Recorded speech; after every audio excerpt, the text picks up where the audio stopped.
Hello, I'm Isaiah, and here's my friend, Man Who Houdini. You're watching Sing Show. The stage and lights are all set up, so now we proudly present to you the Orchard Elementary Group Page Sing Show. The Orchard Elementary Group Page Sing Show. The Orchard Elementary Group Page Sing Show. The Orchard Elementary Group Page Sing Show.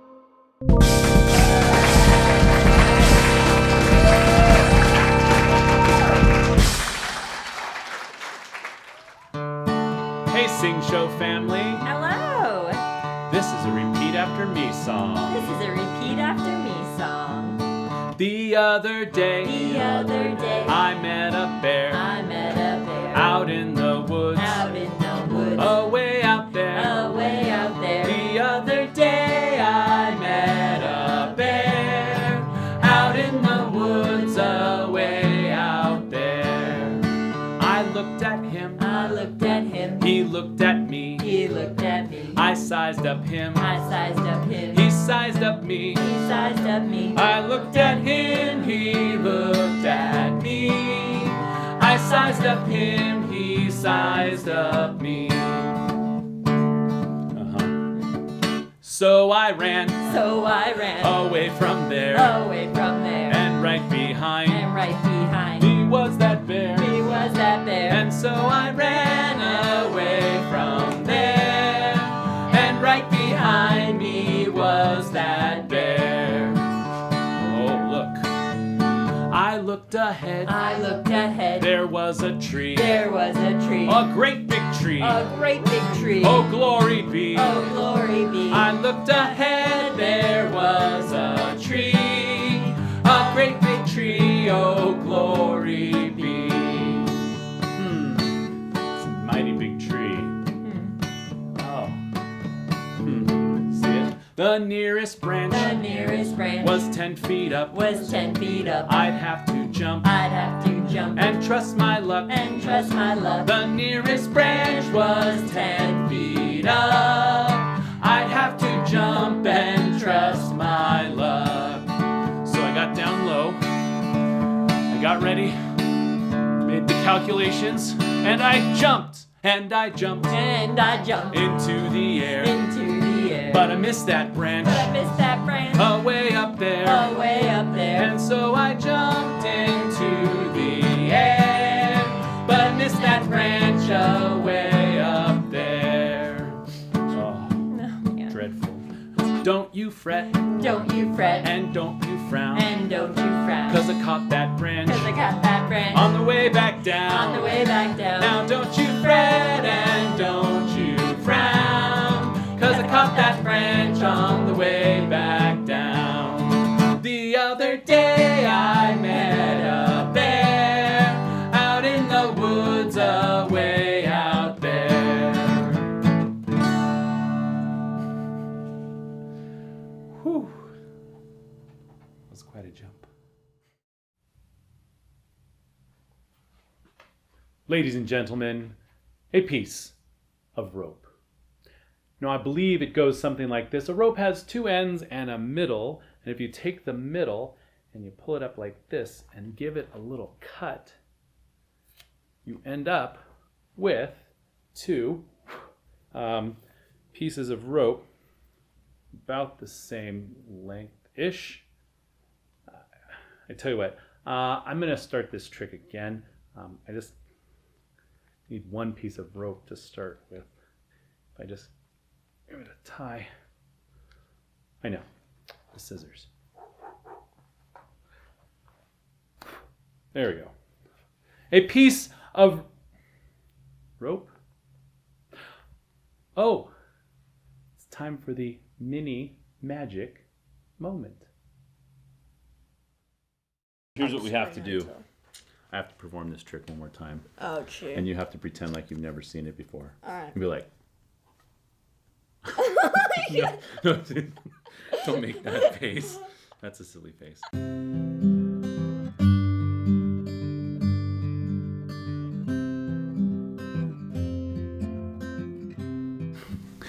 So this is Isaiah, and you're going to help me with some magic today, right? Yes. Okay.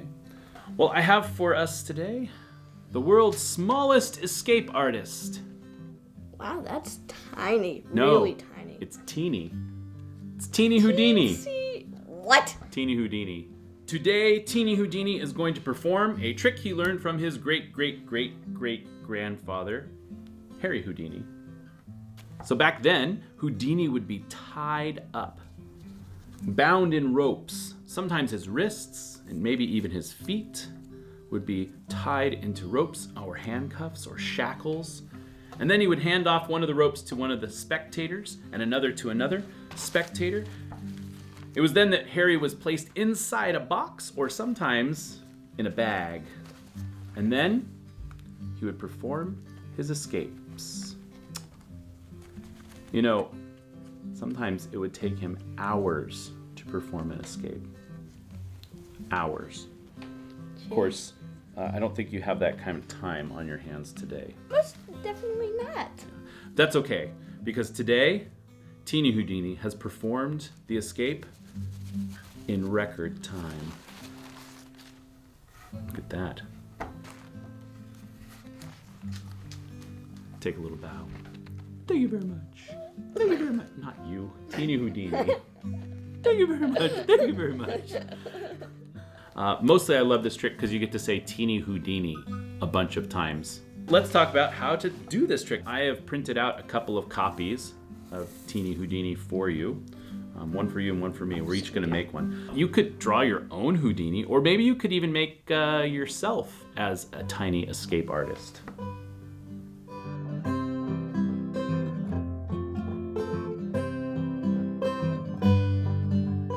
Now I have this string, but you could use fancy string if you want to. Look at this. Whoa. Yeah, it's a little tower of fancy string. Skyscraper. This is the fanciest one. It's invisible string. It's, sorry, that one's too expensive. You can't use that. This is just paper, and you could just use paper, but it's a little thin. So if we printed it on cardstock, that would be great. Or you could use some a cereal box cardboard, in this case a pasta box. Hello. We're gonna glue Houdini onto a part of this box. Get some glue on your glue stick here and just kind of rub a little glue on, and then just glue it onto a spot onto your thing, wherever you want, doesn't matter. There you go. Make sure you get lots of glue on that. You have lots of glue on him. You don't want any parts hanging off there. No loose body parts. No. All right, we're gonna cut out Houdini. So with your scissors, you can just cut around the rectangle. Sometimes it's easy to just cut out sloppy and then cut it out neat. Now, you don't have to do this, but I find it makes the trick easier to perform, is just take your scissors and just cut the corners, just like a little triangle off each corner. This will make it easier to perform the trick later. Make sure you don't cut off Houdini's head in the upper right corner. You can see right at Houdini's wrists, there's already a place to punch a hole. So if you just line up your hole punch, you can line up the little part and then just give it a punch right there. Right there. Ow! Okay. I think it's all right. Here, you can use any type of string. Just make sure it's not too thick. It's got to fit through the hole doubled up. To measure the string, you need about 2 feet or a little more. So I pinch right here, grab the other end here, and let it slide through your fingers like that. That's actually more than 2 feet. That's more like 3 feet. But like I said, it's better to have it a little longer than too short. Now it's time to show you how to perform the trick. So double up your string. Double. Okay. And then we're going to get the loop part. Right, so take the loop of the string. Take the loop. And we're going to put the loop inside of the hole. So just kind of stick it, through the bottom. And just pull it up a little ways so you've got, it looks like this. So now you've got this big loop here coming up through. Take your two ends and put them up into the hole. Zoop, like that. Which way? The other way. Going out, no, like, so loop it this way towards his hands. Oh. There you go. And then put it up through there. Yeah, just up through the bottom. Boom.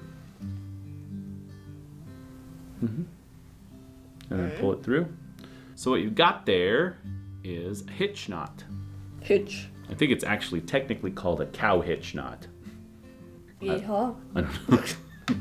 So we pull one to one side and one to the other. If you're handing it to somebody, make sure they don't hold on to it super tight, or it's going to be hard to do the trick. Because here's what's going to happen underneath the napkin. So see this little loop right here? Gently pull on the loop. So hold Houdini by the head.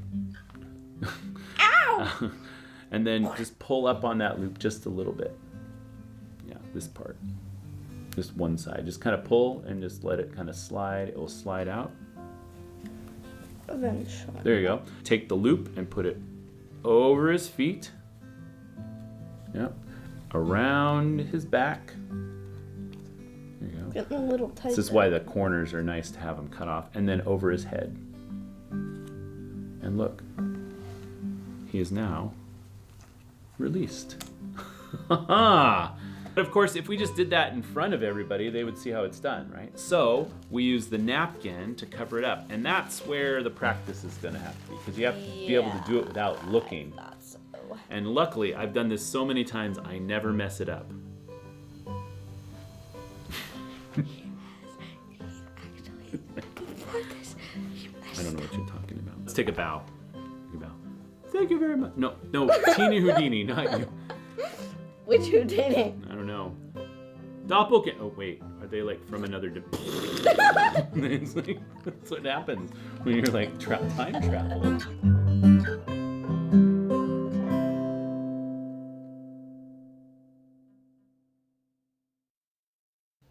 Once upon a time, there were two tall sisters.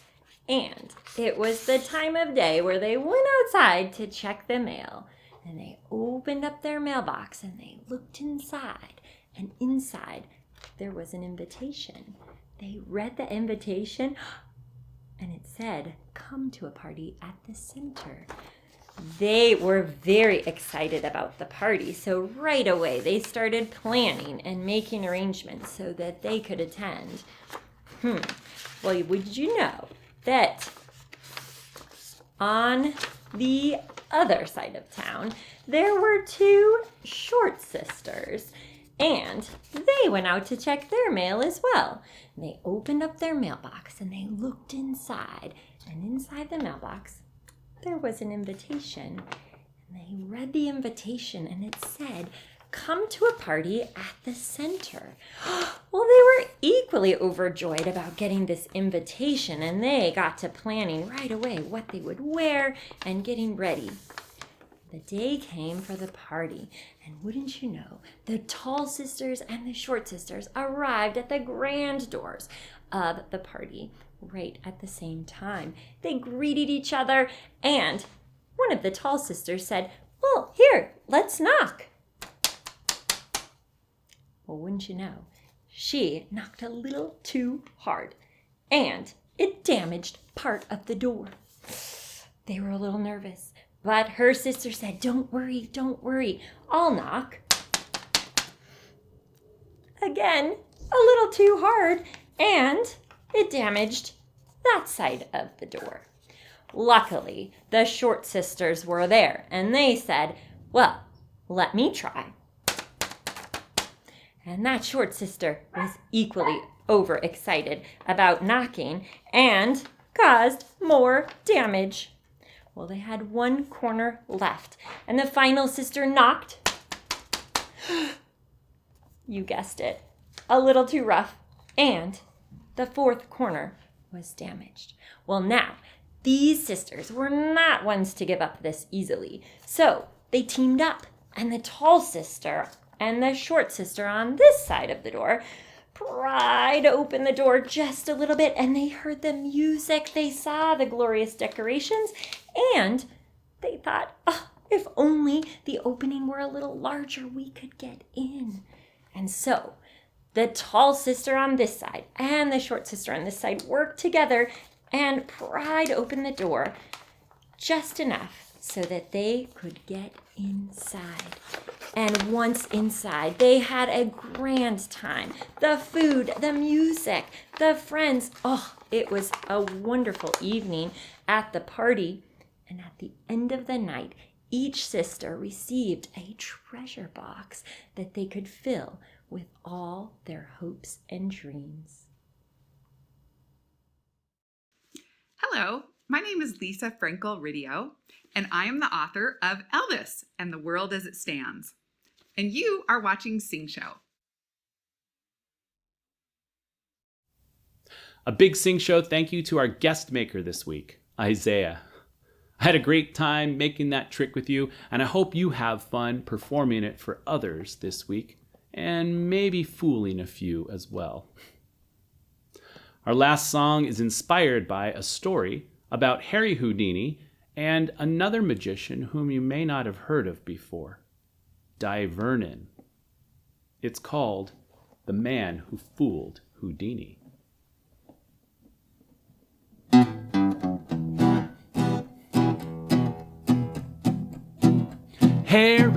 Harry Houdini, magic's most famous name. Celebrated maestro of magic, world-renowned handcuff king. Not only an escapist, but self-proclaimed king of cards. He said, show any card trick to me, I'll figure it out, won't be that hard. He said, show me 3 times, I will be nobody's fool. If you got the nerve to perform it thrice and break the magician's golden rule. He said, show me 3 times, though I doubt it will take all 3. Your parlor tricks are no good here. They won't fool, they won't fool me now. Now Di Vernon wandered into the room. A young man whose obsessive devotion to cards made him the best card handler no one knew. And Harry Houdini chuckled and rolled his eyes. Come here, my boy, show me what you've got. We'll show him how it's done, it's no surprise. Show me 3 times, I will be nobody's fool. If you got the nerve to perform it thrice and break the magician's golden rule. He said, show me 3 times, though I doubt it will take all 3. Your parlor tricks are no good here. They won't fool, they won't fool me. Sign the ace of clubs, said Vernon. Houdini did oblige. He initialed the card and gave it to the boy with a twinkle in his eyes. Vernon placed it second from the top, gave the deck a squeeze, and then the card rose to the top, not once, not twice, but over and over and over and over and over and over and over again.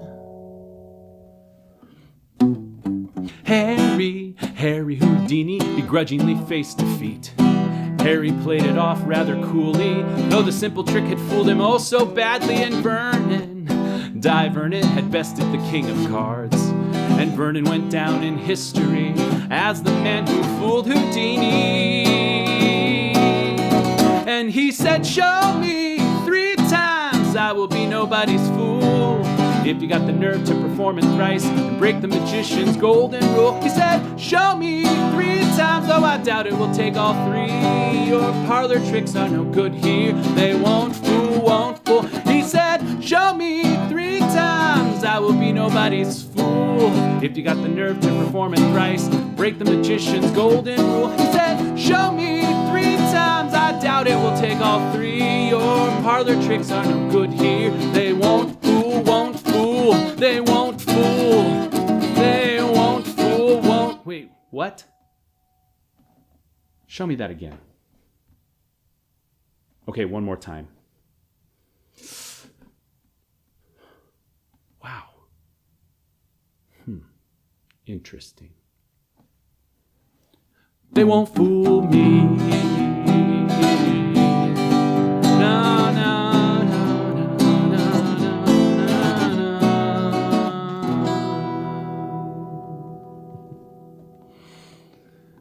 We'll see you next week. You could use a cloth napkin or a handkerchief if you have As long as it's papery. you could have a gentleman's handkerchief. Do you have a gentleman's handkerchief? I have no clue. Excuse me, sir. May I borrow your gentleman's handkerchief? You don't have one of those? Wait, It used what to be everybody had one. You don't have one? No.